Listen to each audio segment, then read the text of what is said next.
Yeah. So, good evening. This will last some hour and a half, and we show you a couple of slides about our Sardinia experience and our concept also, the way you could also experience Sardinia. Sardinia, of course, is a touristical island. The Italians call it the Maldives of the Mediterranean. Most Italians just go to the coasts. They are indeed spectacular, but the heart and soul of Sardinia is inside. And there's something really beautiful going on in Sardinia. The sites there, the old prehistorical sites, seem to inspire us to become better people, and to revive and reintroduce, rediscover things that we may have lost in the course of the millennia. And Sardinia, the veil to the divine, is really thin. It has a reason, and we tend to use that. We is Saskia Right. and me. Saskia is a tour operator and a scientist, a biologist, and I'm a tour operator and let's say by the University of Life, where we both have the Yes, yeah. the University of Life, of course. That's the most important one. Yeah, yeah. I'm from a Sardinian background, so my family name is Pitzalis. Both my parents are Sardinians. I'm 60 years old, and you are 62 or 65. 65 already. Well, you wouldn't say. I look young. And you still have hair. Yeah, and it's my personal mission also to rediscover Sardinia. So I'm on the lookout. I'm very curious about my origins, and they may be even the origins of our civilization. Not a Roman and Greek-based civilization, but a civilization that has been very active before the Romans and the Greek, at least 1,000 years. And we can draw inspiration from them.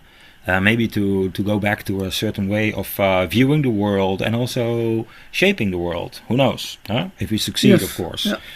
And we're, as you see here, cheerful adventurers together. And we have already, Saskia invited me to, I invited her, Saskia, to come to Sardinia and do her, show her expertise there. And my specialty is to find places there where it facilitates her. It makes it easier for her to do her things, to show her knowledge, and to discover, make the discoveries Yes, sure, together. Yes, huh? yes, yeah, absolutely. That's yeah, and we do this already since 2023. Yeah. And yeah, I still love working together and going to Sardinia. Every time I'm there are new things to see. Yeah, and, surprising. It keeps on surprising us and me also. And but what more important is that always there's a different group process, and different group dynamics, and different things that come up. And yeah, that's the most interesting thing for me. Yeah, for me too. Just it's surprise. How do I change? Well, it didn't listen to me, and neither does it listen to you. Oh. Damn old computer. Okay. Yeah. This is a picture of the village where I have my house. I have a central place in Sardinia, because it's between all the airports. It's a picturesque village with small alleys, cobblestoned, with a huge Jesus protecting the village. And inside the crater of a volcano. Yeah. There's a lot of possible magic. A lot of stories to be told. Of course, if you sleep there, then well, is there a special energy here? Sardinia is a special energy island. It's ancient, more ancient than Italian and European continent. So it has. It's something you always almost smell and feel when you get at the airport already. There's a smell also. Huh? The island has a certain smell. Yeah, sure. Old stones, nature. It's lovely, but it's also antique and ancient. I can smell it when I think about it. And so it's a very typical smell. Yeah, and it's as small as Belgium, or if you would listen to this in the United States, it's the state of New Hampshire. So that's really small. and it only has 1.4 million people, and most of those live in the cities and in the village. So it happens often that you drive from one city to the city and you don't see anyone, especially when it's lunch, of course, because all Italians are inside, or when it's lunchtime. Then, especially in summer, it's too hot to be there. So there are few people. So to all these places where we can go, you will probably be the only one, unless you have to pay a ticket and it's all UNESCO certified, and you have to visit some places only with a guide. Then there is some layer of civilization, but normally, especially to the place where we go, there's no one. There's no one around. Yeah, because actually you searched the whole island and you found lots of places without a ticket booth, without a fence, without a guide, and that's where we can be at the prehistoric site only with our own group, without other tourists. Yeah. So this is a picture from my house. I overlook this village where that you had a view on, and I call it the House of the Rising Sun. Indeed, it looks to the east and to the central mountains on the island. The highest mountain is only 1,800 meters, times 3 if you want to calculate it in feet. And there's something with the light connection. Light plays an important role on Sardinia. In some provinces, they even say where the sun lives more happily, or lives longer. And I'm a metaphorical guy. When I read this, I think, well, how would it be if the sun would live longer and more happily in myself? How would it be to be more solar? Myself, more radiating myself, which, well, you can say it's even the original purpose of us, not just to survive, but to be radiant. Yes, to thrive and to be radiant. Absolutely, yes. So that's what I mean here with original light and an original purpose. And maybe because personally I'm looking for that, this radiance and this being sparkling. Of course, that's how it begins. We ourselves are looking for the sun in ourselves and how to radiate. So we take other people on this journey. Yeah, that also because we make it into a normality. We talk about these things, and I like to see all these prehistorical places as inspiring on that level, on that specific element. So it's not just we're going to admire beautiful stones and be impressed by what they build, but they can also inspire us to a certain solarity, to a certain radiance, to a certain sparkle, it's original life sparkle. It's also, of course, being impressed by these archaeological sites, but at the same time, the buildings on these sites and the sites themselves and the energy teach us something that we have inside ourselves. Yeah, we come back to that later. Sardinia helps there because, coincidentally, as it happens, we think it's not a coincidence, at least I don't, Sardinia has a special place. I'm particularly fond of this image where you see that Sardinia is positioned exactly, if you look at all the land masses on the world, halfway this 40th parallel. And on this 40th parallel to the left in California, you have Mount Shasta, and to the right you have Beijing. And you have the Azores, the famous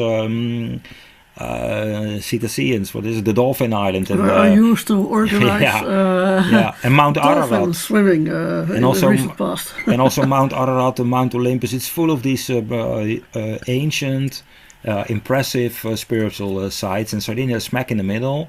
And it goes to Turkey too, where there are many special archaeological places. Precies. And Armenia, the Mount Ararat also is there.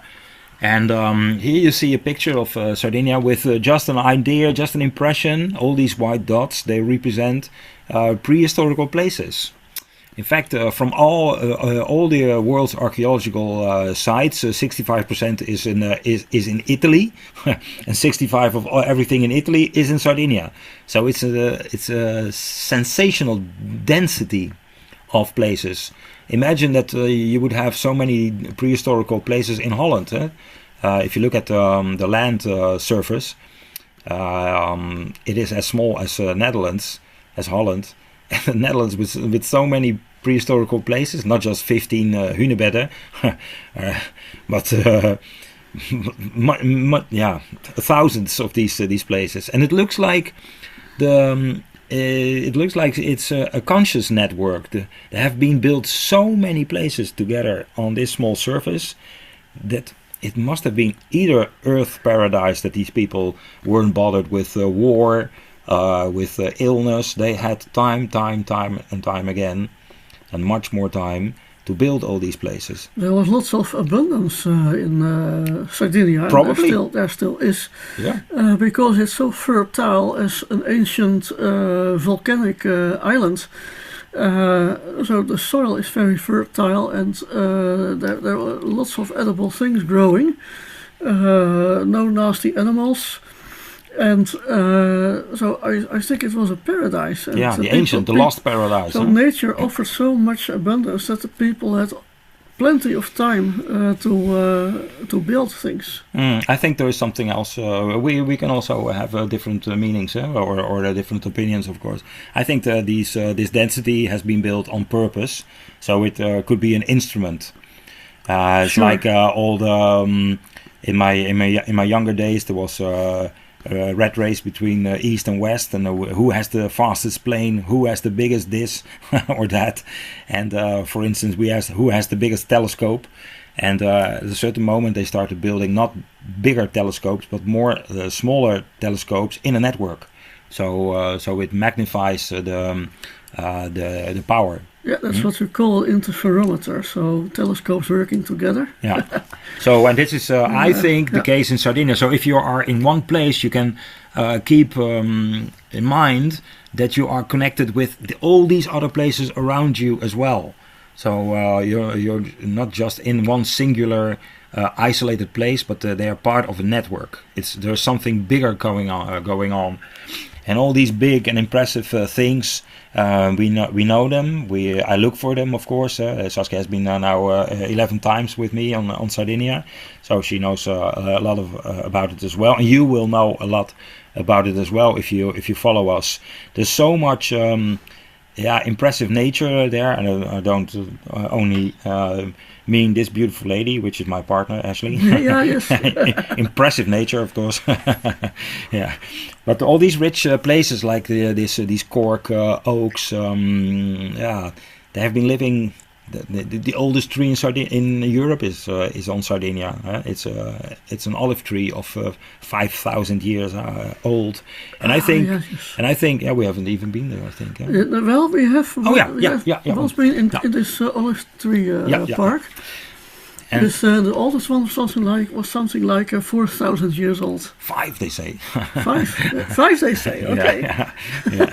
And I think this nature helps as well. So can you imagine you are on an island with all these thousands of places, and all these ancient trees and impressive nature. So the veil is thin between us and this impressive nature, and maybe the original intention, the original purpose of these places, which in my opinion are built to have a high connection and a deep connection and a broad connection. So telepathy, connection to the divine in the heavens, connection to Mother Earth. We are less distracted by cars, by power lines, by whatever, and telephones, and windmills, and so the veil is really thin. So nature helps there, and also the fact that we select these places far away in quiet places. So it helps to make contact. Yes, right. That's and also because of the energy of the island, it's actually a cluster of power places. So a very high energy, high frequency energy that also helps to go inside yourself and also to make a deep contact with nature.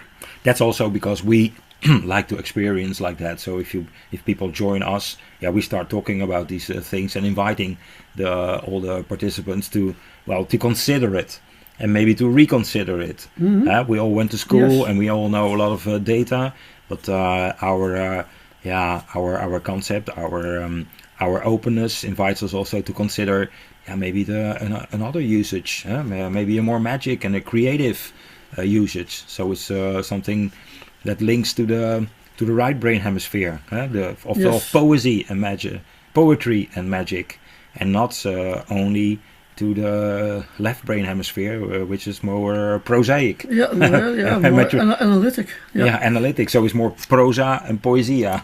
So the prosaic right brain and poetic. The right brain is more intuitive and holistic. And magic. So we involve both the brain hemispheres. Whole brain journey.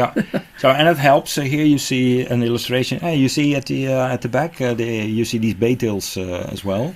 Yes, we talked about. In fact, these are representations of one of the. This is a representation, an illustration of one of the giant graves that you see on the island.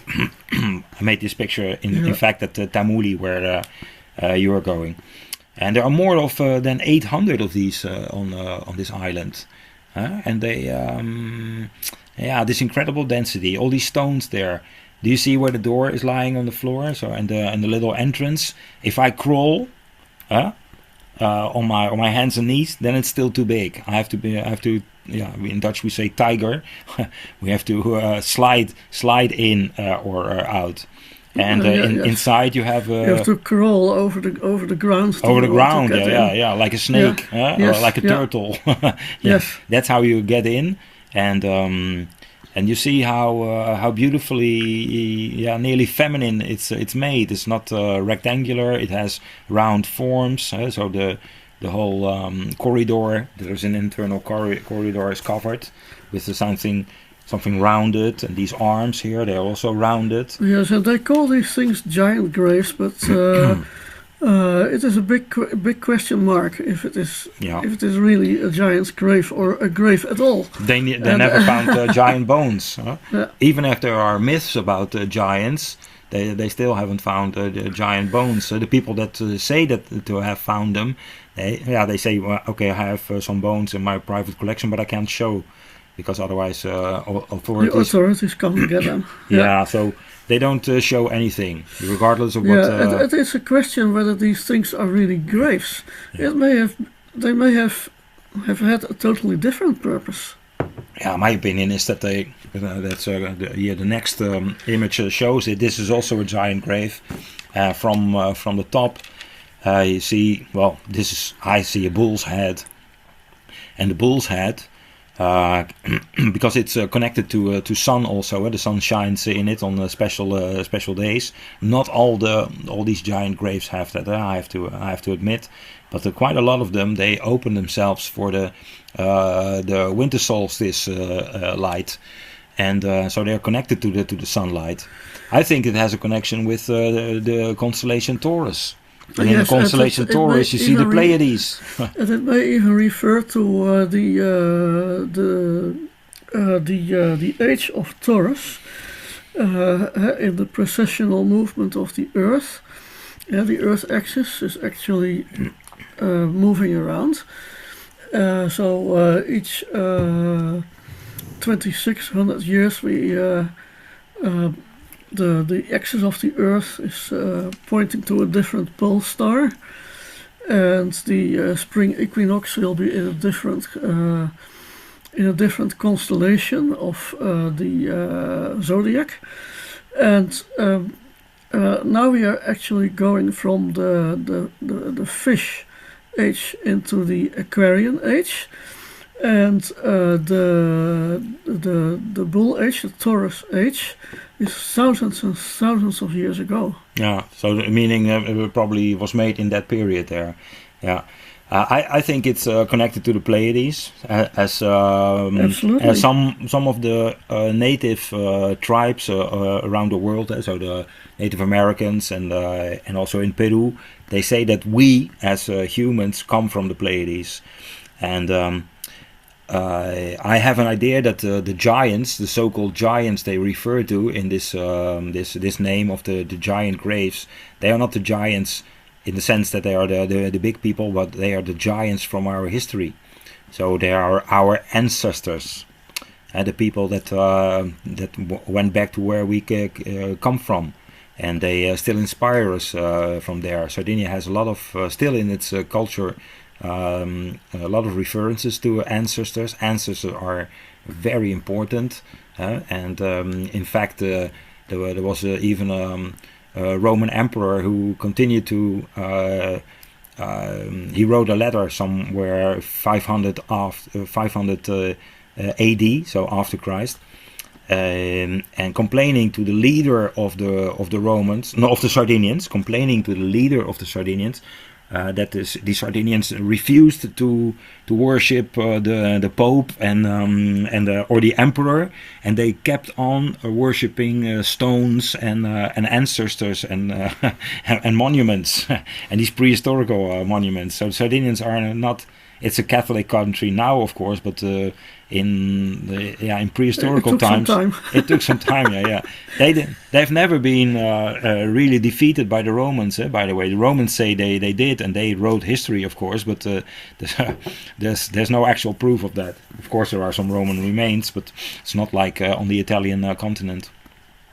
But the important thing, if you go there, of course you hear our story or our version, but you can also go there yourself. And if you pass the phase of admiring the stones and look at how incredibly intricate they have been constructed, then you start wondering. What could the use be, and what do I feel here, and what does it make? What kind of insight do I get here?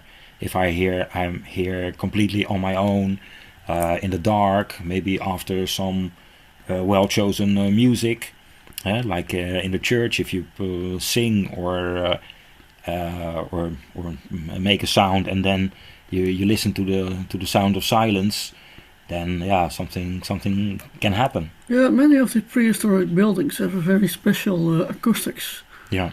So you play some music that really fits the place, then yeah. And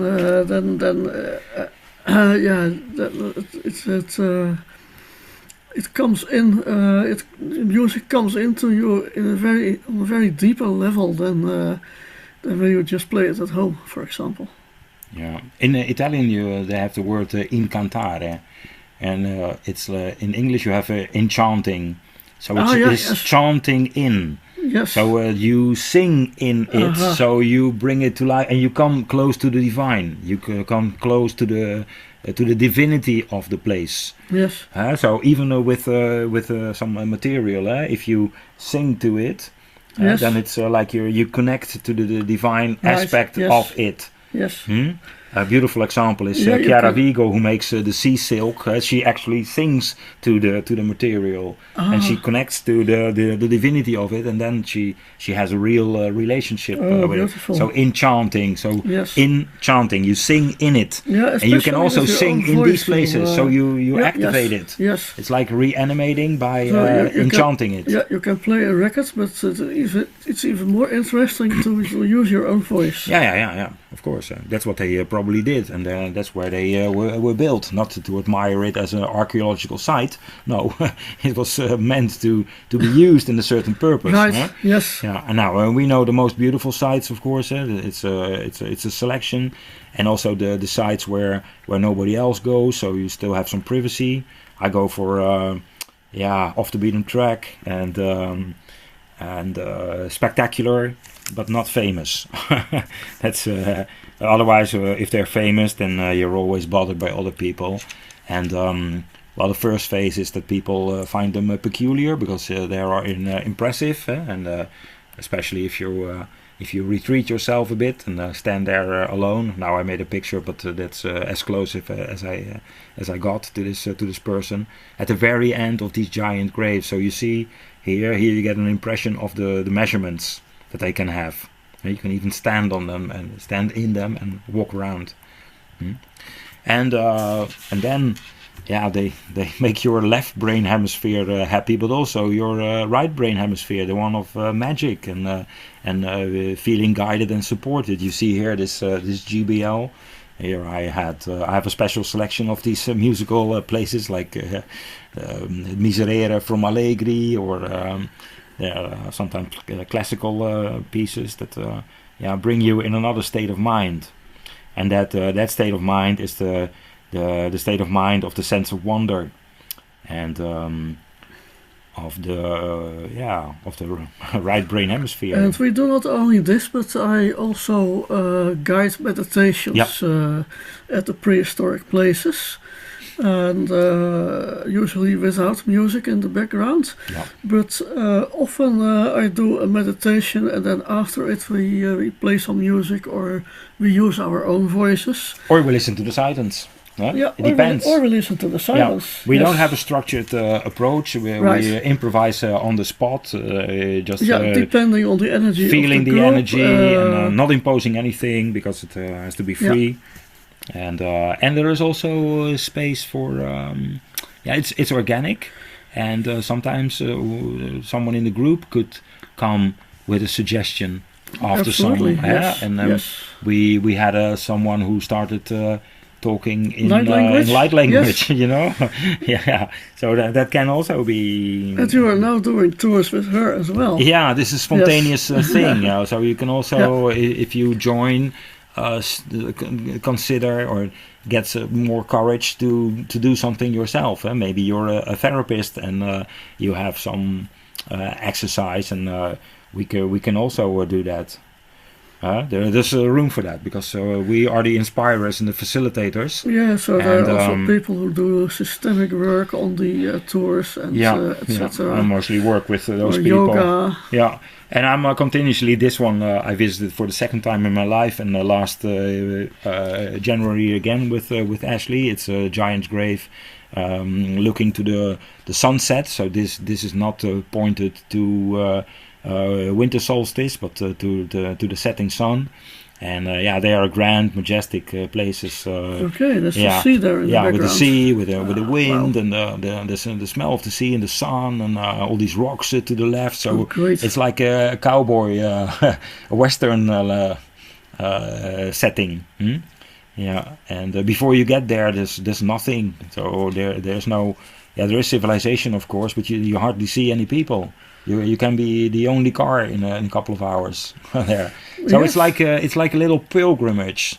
So you start in the village, and leaving the village, you go from 2 lanes to 1 lane, from asphalt to dirt track, and then the road stops, and then you have to walk. You have to follow the trail, maybe open a gate. Or climb over a gate. Climb over a gate, who knows? We help each other, of course. Nothing is. We keep it safe. We don't want people to be injured. But it's a little pilgrimage to these places, and it becomes more and more silent. And then maybe before entering the site or approaching it, there's always some kind of a big tree or a monument. We call it the guardian. A guardian, and then we ask permission to enter the site. We make it into something ceremonial, not just hey, I'm bursting in and I see it there. I go from A to B and I make a picture and I. So it's there is some sort of respect. We show respect to the place, and because we show respect to the place, also the earth answers, and we get extra treats from the earth. Yeah, that's it. And we start a two-way communication. We start, so it's a respect, and it is as if the earth appreciates us and let us have also some insights that bring us closer to her magic, to her really unexpected beauty, unexpected surprises that totally fit into the process we are in. Yeah. So, and this is not only held by all these 800 tubes or giant graves, but also that's what they have found until now. So 8,000 towers, not all in this beautiful state, but this is an even more intense network, a cluster of towers. Can you imagine Belgium or New Hampshire or the Netherlands boasting 8,000 of these stone towers? It's incredible. This must have been in... it's really like a communication network. Yeah, connection, communication, but also an invitation, I think. So because they connect heaven and earth, also in the name. There is an element of the word Nurage refers to probably, maybe, they still don't know, because the name is so ancient that nobody knows where it comes from. But I like the variant that says that the Nu, the first syllable, is a reference to Nut, and that's the Egyptian goddess of the sky, so the heavens, and Ra. It's Nu, Ra, and Ra refers to the sun god, of course, the Ra, and maybe also to our own solarity. And Geb is from Geo, so Geo, and that's the earth. So it's heaven and earth connected through the sun. Through the sun. Yeah. And I see, hey, maybe that's the way I can connect heaven and earth in myself. So by being solar, by being radiant. Yes, and in the middle of us there's the heart chakra. If I have a radiant heart, which is also very solar, which is also the sun. Yeah. So and below it we have a line of chakras that connect to the earth. Above it, chakras that connect to the cosmos. Yeah, so we are also these connectors to the between heaven and earth.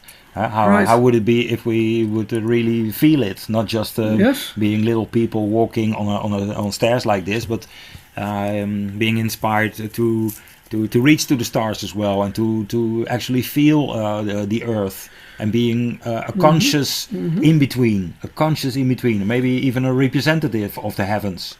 And I could also be in the same moment a representative, an ambassador of the earth. We are all multidimensional beings. And that's what we believe. We are not just little people, we are multidimensional beings, connected to the earth, connected to the sun, connected to the rest of the cosmos. And if we do that, we have a bigger chance, I think, even. I can also see this in a materialistic way. I think we have a bit of a higher chance to be guided and inspired by the suggestions, by the suggestions of the divine, so the earth. What if earth actually starts speaking to me? What if the heavens are actually start speaking to me? Or the stones start speaking to you? Yeah, through the stones, of course. But I think there is some. We reanimated. Maybe we reanimated the option, the possibility that it is so, and it's all in our fantasy. But I like to believe it. So in this way, if you go to these places, of course, it's a sort of time out, but it's also an impressive time in, because you start wondering about what your own place could be. But you can also start opening yourself for maybe new light and new ideas and new input in a safe place. No stone is falling on your head. You won't be punished, and it's you're far away from home, from maybe people that could be criticizing you, or where you have to explain yourself. What are you doing now? Well, just let me be here. You can be on your complete. You can be yourself. You can be yourself, or maybe discover yourself, the deeper layer in yourself that you don't show. Yeah, right. You're even afraid to show. We all have And that's greatly assisted by the energy of the whole island. Yeah, and also the peacefulness. So there is a serenity. There's a safe space. It's a safe space. And also the group, which is actually it's always like-minded people that come together. Yeah. And we help each other. So it's also your special sensitivities, intuitions, etc. Yeah, and ratio are totally normal. Yeah, and also facts. We also exchange about the facts, yes. but we're also open for well, what else could there be? We're just curious.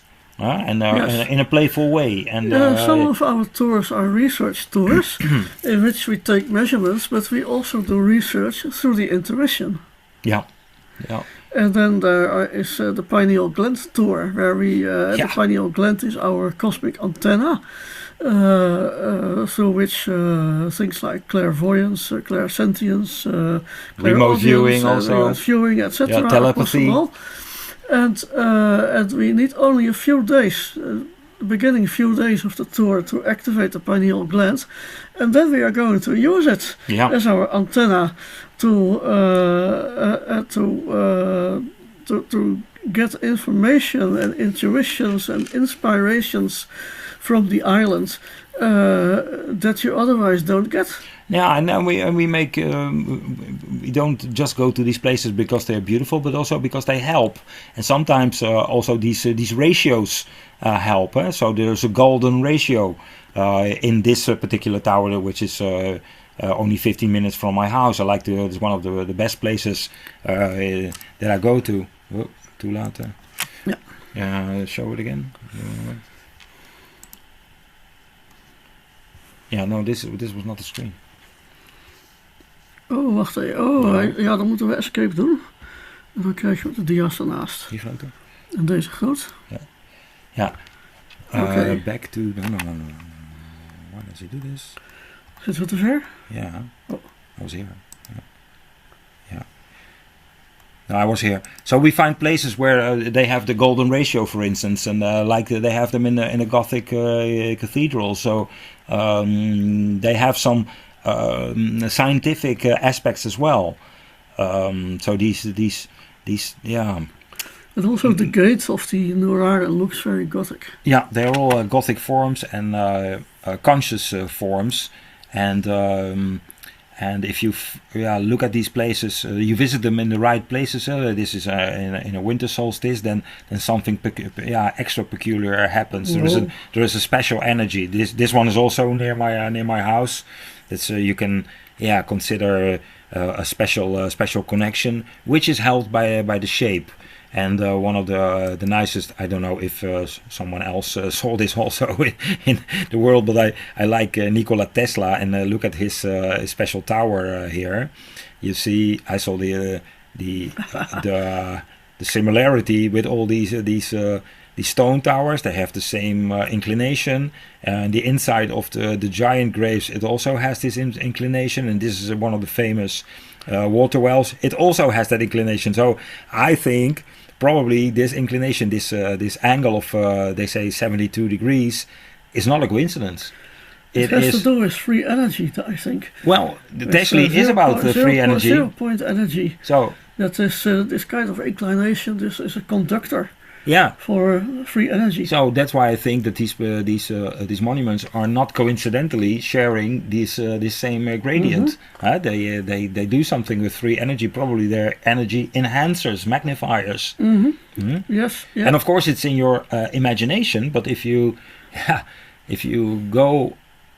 If you surrender to your imagination, then it becomes reality also. And also, when this Nurare was still intact in the past, it was higher. Yeah. And it also had some broader thing on the top, like the Tesla Tower. Yeah. So you see, there are so many similarities with between the ancient days and fairly modern days. Then. And who knows? And Nikola Tesla was also a very intuitive man. He actually got images, mental images of what he was going to work out as an invention. Okay. We also visit impressive churches. Normally, I go to churches where there are there's nothing, not much going on. You don't see statues, but the forms and the shapes and the harmony are clear.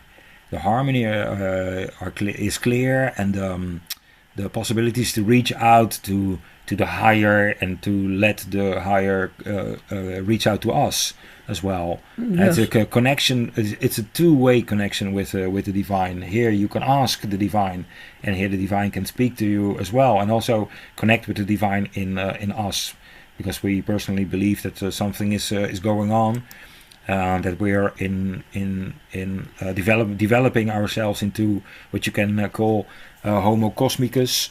And so it's a cosmical. It's our next evolutionary state. I strongly believe that at this moment we are at the beginning of an evolutionary leap. So a leap in consciousness, but also a physical evolutionary leap. And so our species, Homo sapiens, is becoming a new species. Yeah. And I see that also in the special children that are born the last couple of decades. Children that at a very young age they already are very wise. They show special gifts like clairvoyance, like telekinesis, etc. Yeah, they inspire us to reconsider our special gifts as well. Right. That's why we visit, for instance, this as an inspirational visit. We go to the village where they have found this village here, this statuette here, with the 4 eyes and also these antennas, like the cosmical antenna. There's more statuettes like this. They are just small. Yeah, this is just one of them that they found. Yeah. They have more than 2 eyes. They have antennas on their head. They have 4 arms. 4 arms. So they have special powers. Yes. And they could symbolize us with our special powers. Again, reaching for the. And as well, they could be aliens. Extraterrestrials. Yeah, do you think so? They could be extraterrestrials, but even also as extraterrestrials, they are showing us, they are mirroring to us that we have special powers. I like that element. I don't know about extraterrestrials personally, so we can have a different opinion. That's no problem at all. We're still friends. I read too much from Däniken in the past. Yeah, me too. But I don't know. I like to believe that I could maybe revitalize and rediscover some abilities that have been there in ancient times. Using this in their times, it maybe was a normality, and it's not normal for us. Science fiction books actually also show us the potential that we have. Yeah, this potential. I think in potentials and in chances. And the nice thing of Sardinia is that you find everywhere these references to something extraterrestrial or extra. Superhuman, let's call it superhuman. Do you recognize this guy from Star Wars? Yeah, it looks like Star Wars. This is also a statue, or just one of the heads that they found, some 40, with these round eyes, and they dated them at least 1,000 before Christ. And they are literally giant statues. They are huge. Well, not so big, 2 meter 10 maybe, but they could be giants. Okay. Yeah. But it's atypical, and why does he have these bright eyes and solar eyes? I think of the concentrical circles. If I throw a stone in a pond, then you have these concentrical circles. Yes, and it's also an element, a symbol of radiance. Absolutely, yes. So it's a star descendants. Yes. I just like that idea. Yeah, like the wide open eyes. So we find these mysterious. Inspiring places, so it can be a giant grave with a connected story and possibilities. It can be a tower with a connected story and elements that that we can link to our own development, or even just rocks with which you recognize. Shapes. Yeah, be special. So. And what you get is also radiant people. So that's my goal. At the end of the week, these people should be radiant, and people like you should be radiant as well. Yeah, we sometimes make a photo like this in the beginning and at the end of the tour, Yeah. and then you see a huge difference. Yeah, that's our original state, I think. Our In the happy, eyes, in the eyes especially. our happy state. Yeah. This is also one of the places where we go, where you have all these standing stones. I'm demonstrating a star jump because I think we should make a jump back to the stars. Yes, and maybe to our yes. star essence of being children of the stars. And Yes. we have to jump for joy and jump for enthusiasm. And as also well. in the night you have beautiful starry skies there in Sardinia. And we usually do a sky watch on each tour. That's so we watch the stars. We look for UFOs. Okay. Yeah, and we find these. We visit all kinds of places. Sometimes exactly in the on the right moment, where there is also a metaphor or a symbol. Here, for instance, you could imagine that you go down these 25 steps. Deep into the earth, and you see the shadow on the wall there. Maybe those are your own darkest thoughts, or the problem that you have, that you can hand it over to the shadow is place. upside down. Yeah, the shadow is upside down. So it's a projection of your shadow on the water. Yeah, exactly. So on special days, the sun is so bright and shines directly in that. But I see the metaphor. So this black thing. Right. This is my. That's the shadow. Shadow. This is my black aspect that I hand over to the divinity of the water. Right. I leave it there. And it's a goddess. And I have the supporting light behind me, and I don't even see it. But when I turn back and I go up, then I see it. Then I see the light. Then I'm enlightened.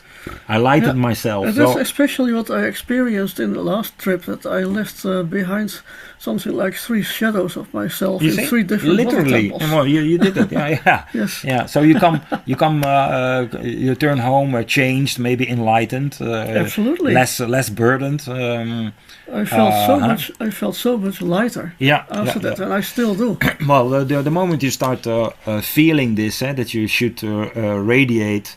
And should not be afraid even of your own radiance and of your own enthusiasm, then you can start also considering giving it to maybe the place itself, giving it to other people, but also sending it worldwide. And as it happens in Sardinia, there's a place where 5 ley lines are supposed to cross each other. So why not stand there and radiate maybe our good intentions or our love together worldwide, giving it to the system through the Earth energy grid. Yes. Why not? So that's a nice thing. So you don't only come; you can come to Sardinia as a consumer, just to take energy. Oh, let me have some energy because I paid for it, and you can also come to give and to exchange. Energy, not just to get energy, but also to exchange energy. Give energy, yes. And in this way, we make these places also beautiful and worthwhile. And I'm pretty sure that these places appreciate us being there in that respectful and positive way.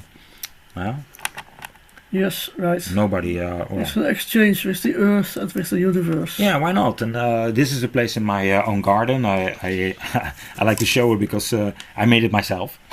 So there is a power place in my garden, and why not? I think it is there.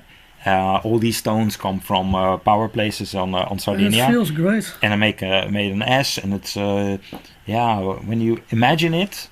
Then it's there. If you imagine it without doubt and without guilt or without shame, then it's maybe a childish state, but it's a fearless state also.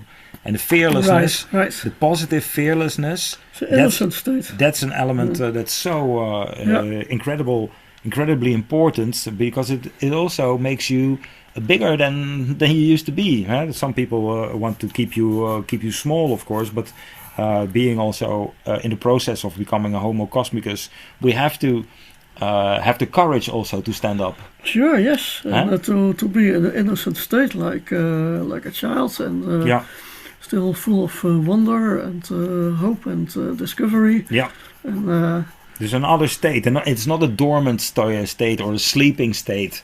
Maybe we are lying horizontal giants. It is a wide open state, and it's an invitation to stand up. To become a walking giant and not just a sleeping giant. Slapende reuzen even. That's really appropriate. And what we get then, probably, it is seen by the divine, and it makes us strong also. Not just me there on rocks, but the sparkling and the enthusiastic state is the strongest state that we can have. Yes. With sparkling eyes and fearlessness, and positive fearlessness. And these anonymous. She is also standing strong here. Yeah, well, she's sitting here, so it's she's receiving, but she also gives it to her dog and to her children, and it's a beautiful energy exchange and upgrade that can take place. Right. And the moment you start doing things, then you start noticing even more beauty. So you are attracted to places where, you see extra beauty. There's a process that starts up. The more you believe it, the more you open for it. The more you see it. Absolutely. The more it is possible to enter it, and you see more beauty. And during the week, for instance, maybe I hadn't even planned it, but if we start getting in this state, then I suddenly see notification, some leaflet. Hey, there is a party. There's a folkloristical village party somewhere. A folkloristic festival. So we can go there, and then we see this kind of beauty. You see people in traditional dress. With all these jewels and. Through the street. All this beautiful handicraft, and it's extra beauty that we see, and also extra healthy energy. That's it. Yes, sure. And Sardinia is also famous for being one of the blue zones on Earth, where healthy centenarians are so impressive that they seem to be a model for us. How can we keep alive for as much as many years as possible in our life, and healthy, not just the quantity of years, but also the quality of years. Well, they analyzed these people, and they saw that they have a positive grade, or they score extra high on all these elements. So they move. Not just in a standard way. They also go into the garden. They keep their arteries healthy. They don't eat lots of meat. They do eat a lot of plants. They have a sense of purpose. They're open for the divine, for super helps, and they have their strong networks of people that like to help each other as well. Not because they just have to survive, but they are proud of each other. And they don't have a stressed life, and they keep spirit and sparkle. That's one of my favorites also. Because it's and a connection to the divine. Yeah, it helps. And so it's full of places with wisdom, also murals with impressive sayings by philosophers. I speak Italian quite well. So I translate these things, of course. So we're not just there to see beauty, but it's often impressive beauty with an impressive message. And we can also meet some impressive Sardinians as well, who are very passionate about their own philosophy. It's mostly a beautiful life philosophy as well, and often it connects to us because we are open to life philosophy as well. Because most people that join us, they are over 40. They have life experience a lot, and they are still willing to live and to learn and to be open for the beautiful, for the beauty. And this person that you just saw, he has a whole theory based on how the Sardinians must have been before the Romans, and organizing their society around these 5 values. So value your ancestral energy, value beauty, and guard, protect beauty, protect the community, value that also, the earth connection, and having a sense of destiny, of life purpose. And also destiny is also that you know that you live to preserve these things together, and it's a sort of calling that you can have also in your own private life. The calling could be putting into practice all these things in your own way, maybe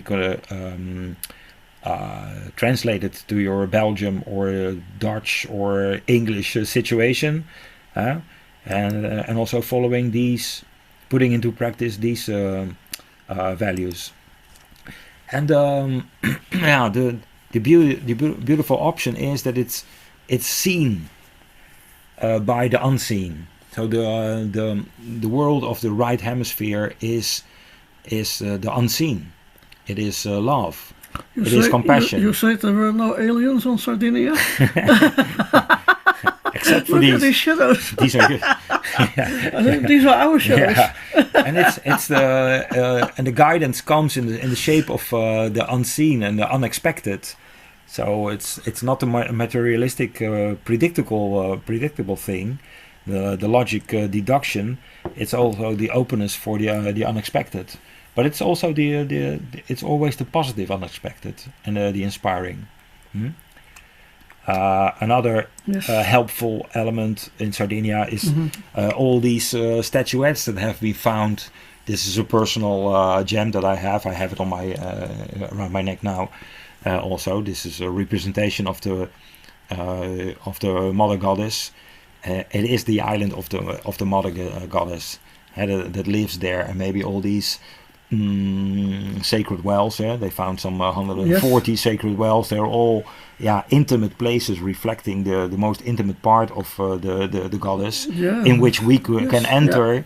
Are allowed to enter with respect and being granted the magic, her talking to us. The presence of these goddess statuettes already says that it's really thousands of years old, these prehistoric places where these goddesses have been found.